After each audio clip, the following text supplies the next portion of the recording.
Hey, you awesome folks! Thanks for taking this journey of discovery with your guide, Keith Haney. You're listening to the Becoming Bridge Builders podcast, your favorite podcast for everything from racial reconciliation to education innovation, justice reform, and leading change in the 21st century.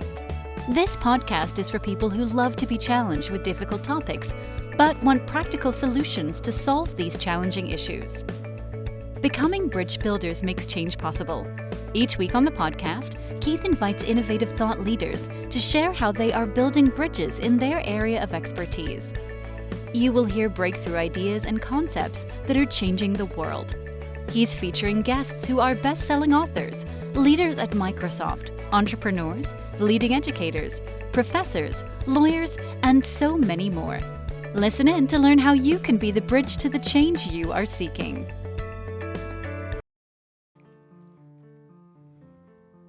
My guest today, Dr. Laura Gabayan, is a physician, researcher, and author of Common Wisdom. She has published extensively in scientific journals and a reviewer for many high-impact journals. She's also an engaging speaker and has given speeches to audiences of 1 to 5,000 individuals. She attended UCLA for college, medical school, residency, and fellowship, where she gained additional skills in research. She's a 2-time valedictorian of both high school and college and tackles all pursuits with a passion to succeed. We welcome her to the podcast. Well, Dr. Laura, welcome to the podcast. How are you doing this fine day? I'm great. Thank you for having me. It's good to have you on. So I'm going to ask you my favorite question I ask all my podcast guests. What's the best piece of advice you've ever received? That I've received or I have found in my work? My advice, after talking to 60 people, is things will work out. Don't worry. I love that. Kind of like the old Bobby McFerrin song, "Don't worry, it'll work out." Oh, actually, "Don't worry, be happy," I guess, right? Right. That's cool. You know, I looked at your bio and you've had an extensive and very impressive history. I'm curious, along your journey, who are some people that serve to inspire you or maybe mentor you along the way? I don't know if there was someone that inspired me to do what I did. It just, everything kind of fell into what, for example, I knew I wanted to be a physician. I was a girl. I grew up in the Middle East, and women often didn't do that. Sure. And then in medicine, I pursued research because of all the physicians, the ones most respected were the ones who did research. So it just all kind of like, depending on the environment, I decided to pursue that whatever it was. And then I wrote the book after I did the research about wisdom, and I found these 8 elements, and I'm like, wow, this can really improve people's lives.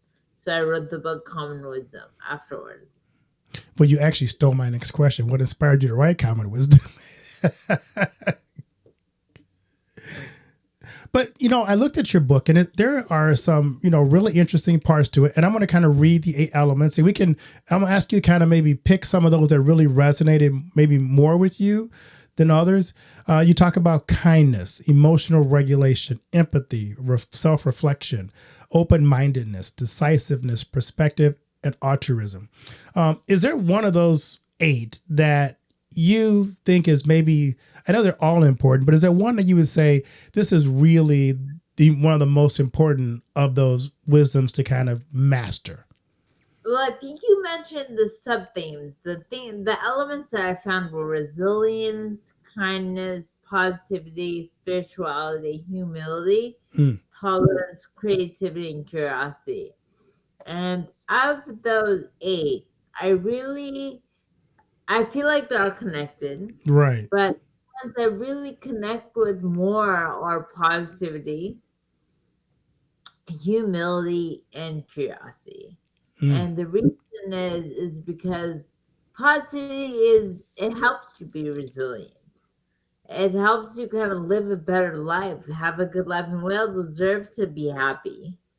And humility is a great way to connect with others. They don't need to know any of the degrees or whatever you've accomplished. That's not going to change your interaction. with others. So it shouldn't make you feel big to make others feel small. If it does, we have a major problem.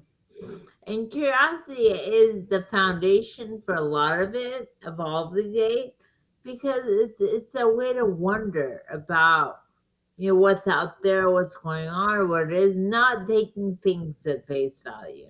Right. I just had my podcast that I released today actually is about a guy who talks about curiosity and leadership, and how if you want to be a good leader, you have to always remember to be curious, because it makes you a better leader. So it's funny that you talk about that, because that was the release of my podcast today was on curiosity. Well, I feel like the 8 elements I discovered: resilience, kindness, positivity, spirituality, humility, tolerance, creativity, and curiosity are all great traits of a phenomenal leader. Right. I love for you to define for me humility. That's a term that we don't wrap our minds around easily. I know in my sphere as a pastor, we talk about humility. Humility comes from us looking at it as we compare ourselves to God. We have only one posture, that is humility. I'm curious how you define humility in your book. I think it's in the idea for so C.S. Lewis said something about humility that has made me think that it's not about who, like, your place in the world is not as important as it is about your, essentially, the world itself. So similar to you, the way you're perceiving a person's place compared to God, but it's the idea that it's more important to understand the people around you. And I don't know if I define it, but I have a quote from C.S. Lewis in my book that I Okay. can Sure, it'd be great. express. Yeah, let me find it. Um, and it's such a great. Here it is. Hold on. Okay, it's humility is not thinking less of yourself, but thinking of yourself less. Oh, I love that. And the idea is you are confident, you are grounded, well, you are a substantial person, and you don't need people to hear that or know that, because you're secure in who you are. And that's the idea of humility. You don't need to tell others about it, just because you are who you are. I love that. So tell us about the research you did to write this book, because I'm curious. I just got done my doctoral dissertation, so I spent a lot of time the last little bit doing research. I'm curious, as you think about the research you did, what surprised you in the research for this book? Well, the reason I did it was because my body started to get all these symptoms, and I essentially fell apart. And the people I was really interested in their opinion. Medicine kind of was ready to label me, and so they didn't think outside the box. The wise did, and so I pursued wisdom. And what surprised me the most was the second element of kindness, and that was because I'm Middle Eastern. Kindness is viewed as weakness where I Hmm. come from. Sure. It's not respected. And it's something I didn't grow up with. It was never something I thought about. But yet, of the 60 people I interviewed, kindness was so important to them. It was not only how they treated others, what they did for mankind, but also how they treated themselves. I love that. And I think we live in an age right now. I think the last year or so, kindness has also kind of been something that's kind of gone out the window in our daily interaction with people. And it so much impacts our inner being and spirit if we're always dealing with so much negativity in our life. Well, I always tell people that people will always remember how you feel, but not what you did. And I know Maya Angelou talked about that a lot. And if you're kind, they're going to remember that. They'll remember that way more than they'll remember you, the people we see out there that are nasty to each other. Definitely. So I look at your book, and how do you combine the fields of psychology, neuroscience, and sociology into explaining the meaning of life and the work that you've done? So to do any research project or anything, you have to see what's out there to begin with. So I actually use psychology, sociology, and geriatric journals to kind of arrive at the people I spoke with. That's when I realized that wisdom has an inversely relationship with age, and that's why I only spoke with people who are 50s, 60s, and 70s. And that's where I also found that wisdom is not related to gender, race, or ethnicity. It is related to region. And that's why I only spoke with people who were in North America, the US and Canada. And it's funny because someone mentioned, how did you find these 60? I'm like, first of all, I had nothing to do with picking them. That would mean I am the wisest, and that's not how you do research. Right. You have nothing to do with who your subjects are. And so I just advertise that we're looking for wise individuals. And one person to another, and I just grew. I love that. You talk about your sample size and how diverse it was. What surprised you about the people you interviewed as you kind of dug deeper into this? I know when I did my research, there were always some aha moments that came out of the research. Did something surprise you from all these interactions? What surprised me was how much difficulty they had gone through. Mm, And resilience was our first theme, meaning it was most common. And people had gone through so much difficulty, so much. One woman lost two husbands, and she was like, "All you can do is laugh. What can I do?" And and yet, despite that, they were at such peace. They were not bitter. They were not angry. They were just at such peace. wow. So, besides kindness, what element do you think of wisdom is most overlooked in our society today? Well, humility. Oh, The problem is we have the internet, we have social media, and it's all about how you can show off to others, how you can be your Facebook page, how you wish you lived your Facebook life. And I'm like, like people are all about what others think, and that's not what humility is about either. So it's I feel like that's definitely something that has taken a back seat. so let's dig a little deeper because I'm curious. As you look at these case studies, can you share a case study that illustrates each of the eight elements of wisdom? Because I'm just kind of that'll I think help us to kind of unpack some of the discoveries you made. Well, each one it's funny. I don't know if I sprinkled it into my book, but the first I would definitely say Sissy being resilient with the two husbands she's lost Right. was thing that her perspective, kindness. One guy I won't forget.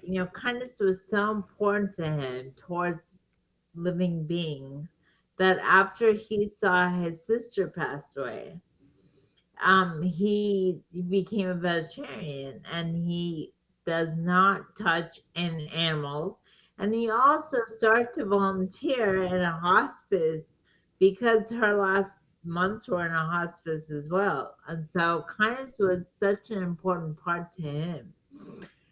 Positivity, it's funny, I had the one man, so we assigned these to everyone. Most had 2 to 5 of the elements. Only one person had all six. Had all 8 of the 60.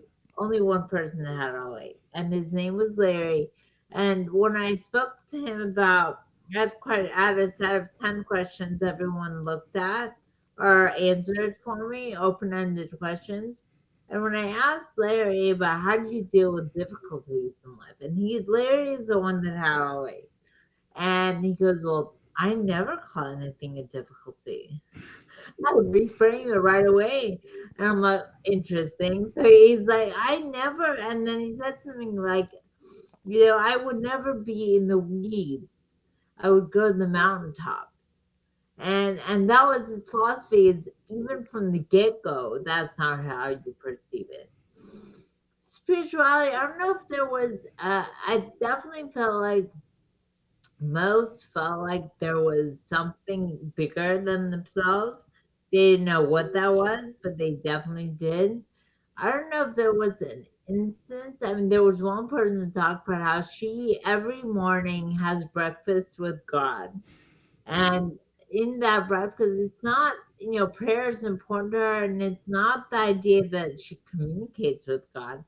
It's her kind of hopes and wishes that she puts out there, and so prayer was a big one in spirituality, and humility. It's funny because I interviewed many, and humility was my fifth element. But it was fascinating. I spoke to one guy who sold 100 million copies.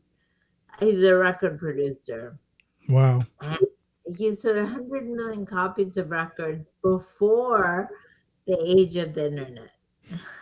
And a news he had a national news network went to his home.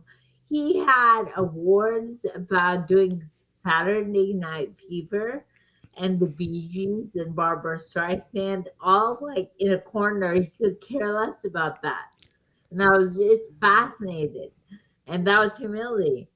So, and then after humility was tolerance, and I think the idea of tolerance is, again, being open-minded. As a scientist, it's very important to me that you are unbiased and open-minded and non-judgmental in whatever you pursue. And that was really, something I found. And the next two, the last two, creativity and curiosity. Those are elements that people don't realize that we all have in us. Think about who you were as a kid. You were creative. You took the most random things, a sheet, and you turned into a fort. And you were curious. You asked why all the time. And we tend to forget that about ourselves, or we take it out of ourselves, or we let life get in the way. And I get it. We have responsibilities, but it doesn't mean that you still can't be curious and creative. Sure. You talked a little bit about how your background made some of those elements harder for you to uh, have, like kindness. I'm curious, did you study how cultural differences and perceptions impact those wisdoms in different societies? I did not, but the only thing I found, as I mentioned, is how wisdom is defined differently in different regions. For example, wisdom in Asia is different than wisdom in the Middle East, and that's why I stuck to only North America. Right. Um, because it seems as if people may bring, their teachings with them if they move somewhere, so a culture can be influential, but at the end of the day, they end up acting, assimilating whatever it is the region they're in. That makes sense. Since you did study North America, what trends have you noticed here in America that move us either closer to the eight wisdoms or and ones that move us farther away from the eight wisdoms? I don't know if there's any. I mean, the how I defined it were the eight based on North America. I don't think anyone else has done a look into what they are anywhere else and how they differ. My work was probably the first that looked at even wisdom, and the reality is, and this is why I believe that things happen for you and not to you. I mean, think about it. We had COVID a few years ago, Right. and the only reason I was able to do this was because my interviewees were very comfortable with Zoom, or just comfortable with having internet interviews. They would not have been like this had it been 5 years before. So that's why I believe that things just happen in your favor, and people don't realize that favor is not necessarily a good thing in every situation. I'm sure, I had one woman in my interviewees who lost a child and a grandchild, Wow. and she was divorced, and I think ex-husband tried to kill her a few times. She had really gone through a lot, and it was not that those things are happy events in any way or beneficial, but she learned a lot from them. Yeah, that's amazing. As you think about where we are today in our society, do you see that people are more open to embracing those wisdoms, or are they more, because you're doing something that's kind of on the cutting edge? How do you get people to understand that these eight common wisdoms are something that is kind of beneficial for their spirit and for their whole being? Well, wisdom is not really relevant, I think, because we are all, life's difficult. We're all trying to get by. And so the last thing people think about is, oh, let me improve my ex, you know. Right. But I think if what I have found is that, okay, so these do define wisdom, but in reality, they're the keys to be living a very successful life, mastering life. So again, I apologize if I slur my speech just because of my health problems. Oh, no problem. And so I just feel like the eight are, you can think of them in a way to, it's eight elements to master life. And you read about them, yes, they happen to be the definitions of wisdom. But I think if you embrace those eight, you will live a more meaningful life. That makes sense. So you said that your research is probably on the cutting edge of this. I always thought so if someone were to try to pick up where you started, what do you see as the next step in this research? No, it's funny because someone in the research world, whenever you publish papers, the last paragraph is the author's kind of future vision. Right. What is the next step? And I have written plenty of that, and everything has next step. But I don't think understanding this topic has a next step. I think it's really just helping people develop these. I mean, I did such extensive work, and it was so hard to find them. So hard. When people talk about divine intervention, I'm like, that was divine intervention. Finding those 60 all over the US and Canada, just finding them was divine intervention. Like how they had to go through so many loops to set up a call with me to have it be interviewed. And I had a research assistant set that up. It was just unbelievable. And that I just don't see it having another step to it. I wonder as you talked about that though, I was thinking maybe the next step is how do you help people to foster these eight wisdoms? How you help them develop them? Is there a process to teach this or enhance it if you already, I mean, kind of, is it more of a taking these eight things and how do you put those into practice in your life? Well, at the end of each chapter, I have things to ask yourself.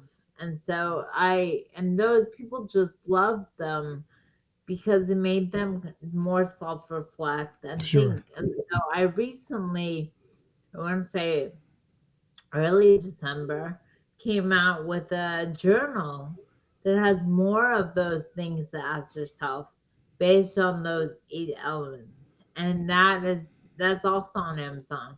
So there is a common wisdom journal that's out as well. And that's more of this because people loved it. But at the end of the day, I think the original is the book. I think you don't have to have the book to do the journal. You can do the journal first and think to yourself, I'll get the book after. Right. I think it helps you think about yourself more. I love that. So, what do you hope when people pick up this book, they get out of it? First of all, it's an easy read. The book is such an easy read. I was tired of writing such boring manuscripts that I made sure that this was simple but powerful. That I got my points across without it being complicated. And secondly, I'm very to the point. As a scientist, you have to be. What you would write in a paragraph, you have to write it in like a sentence. So the book would only take someone a few days, if that. I really feel, and in the reviews, if someone reads my Amazon reviews, they'll see that the book changes the way they think, has changed lives. Someone said it saved their marriage. I just think it will impact people positively. I love that. And and that's what it has done so far. I love to ask my guests this question. As you think about the impact you're making with this book and maybe future projects, what do you want your legacy to be? I want my legacy. It's funny because I often say I wish I took my own advice, and my thoughts are to live in faith and not in fear. And I'm sure I lived in fear my whole life. I had to become a doctor. I once had to be a doctor. I had to get this, that, this, that. So I'm sure I was always living in fear. But I think if you tell someone live in faith, have some faith, you will not, it will be okay. I think that's the biggest lesson. And that's what I want people to realize. That's great. What are you working on next? What's your next major project? Oh, I'm not working. I mean, just commercial. So no, there's no additional part. I just feel like there's so much like wisdom in this book, communism. There's so much peace in there. It can change your life. There's so much in there that my current goal is to get the word out about it. That's great. Is there anything I haven't asked you that I should have asked you? No, I think that's it. Well, as we wrap this up, first of all, where can people find and buy the book Common Wisdom and connect with you on social media? So the original website I used when I found my 60 was the wisdomresearchproject.com. That links to my website, which is lauragabayan.com. And that's the one, but people may not remember that, lauragabayan.com. And the book and the journal are both sold on Amazon. And I think it just changes lives. It's a great holiday gift. It's just, I don't, I just, there's not enough words of how much value it has. It's priceless and timeless. And what these people had to say was really important. That's great. As you wrap up this amazing conversation, what are the key takeaways you want the audience to walk away from our discussion with? Know that things work out and live in faith and not in fear. And whatever happens, life is difficult, but it's happening for you and not to you. Well, Dr. Laura, thanks for taking the time out in this busy season to share with us the work that you did, the research you've done, and the words of wisdom that you have for all of us to kind of start the new year out. So thank you for what you did and the research you did. Thank you.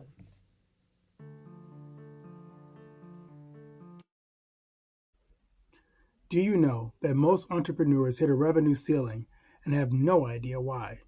They're working harder, spending more money, running more ads, but revenue stays flat. My friend Dr. Noah St. John calls this the invisible break. He's giving our listeners a free revenue ceiling audit to help you see what's really holding you back. You'll get a free 30-day membership to NoahBot, giving you access to Dr. Noah's 30 years of experience to help you reach your next level. But hurry, because there's only 50 available this month. So if you're tired of being stuck at the same revenue level and want to finally break through, get your free revenue ceiling audit at drnoahvault.com in the affiliate link that'll be listed in the show notes. Thanks for listening to Becoming Bridge Builder. If you enjoyed this episode and want to help support the podcast, please subscribe and share it with others. Post about it on social media or leave a rating and review.